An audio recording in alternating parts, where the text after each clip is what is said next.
So we're going to review how to do math with scientific notation. You may have seen this before, you may not have.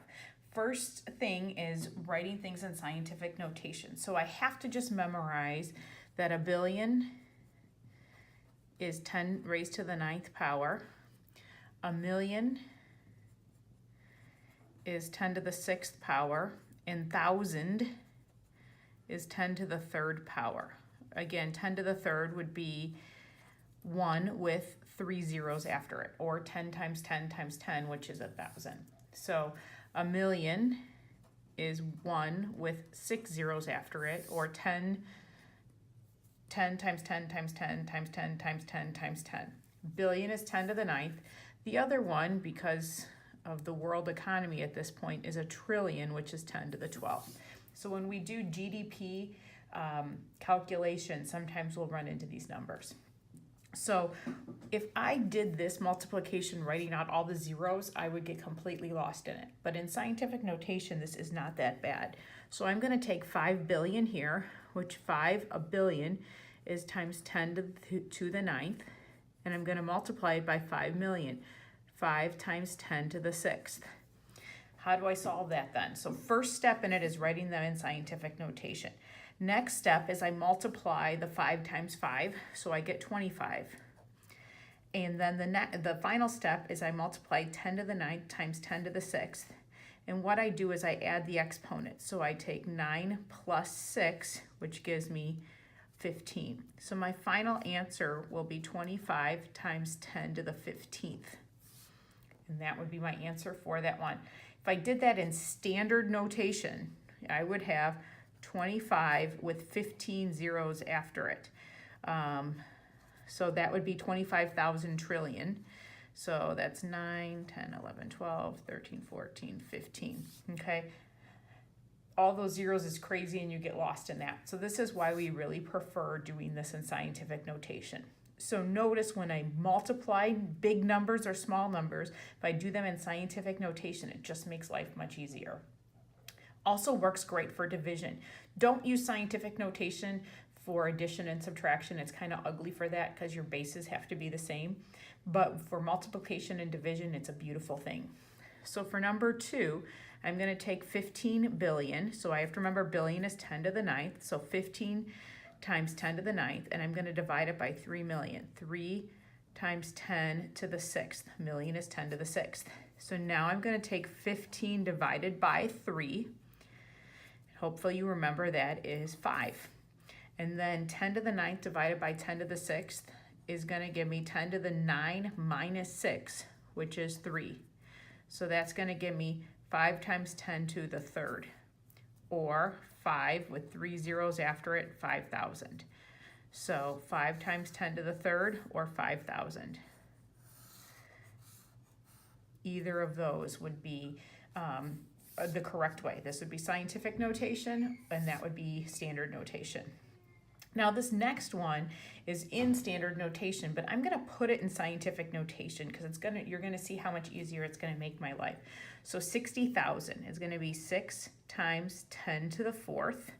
So it's 6 with 4 zeros after it.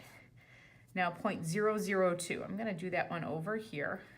0.0002, I'm sorry. So I'm going to rewrite this as 2 times 10 to the minus 4.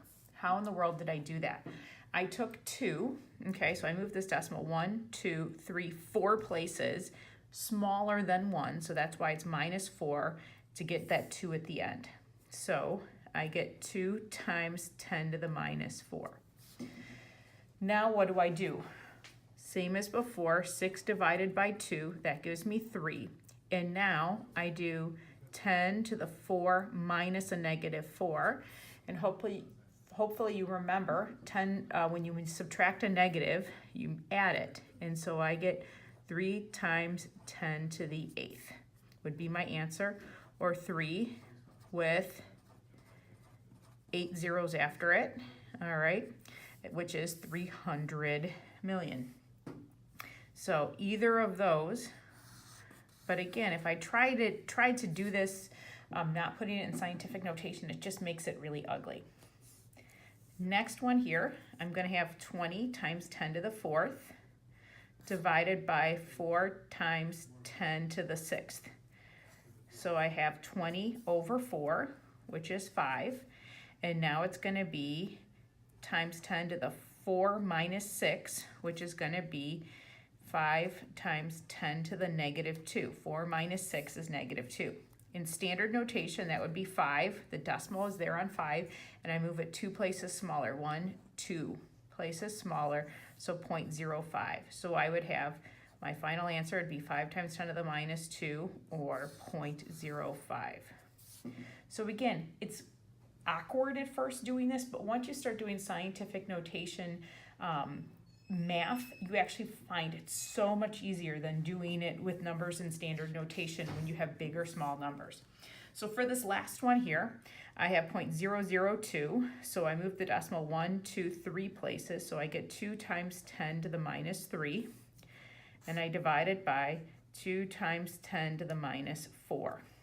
Okay, so 2 divided by 2 is 1, and I have 10 to the minus 3 minus a negative 4. Subtracting because it's division, and it's negative 4. So subtract a negative means make it a positive. So I get 1 times 10 to the 1st.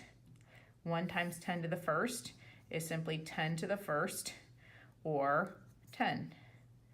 So I could leave it as my answer 1 times 10 to the 1st, or 10 to the 1st, or 10. Any of those would be acceptable.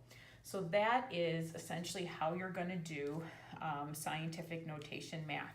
So there's a bunch of practice problems you can do, but this is a skill you need to have. We will see this when we do the GDP per capita calculations. Sometimes it's division, sometimes we're multiplying the per capita GDP times the population to find the GDP. And we'll find this when we do population demographics and numbers with that too, and doubling time and other things. So again, this becomes a really useful skill to have for this class and for life beyond, because you'll actually find it makes it easier to do some quick calculations. Thanks so much. Have a great day.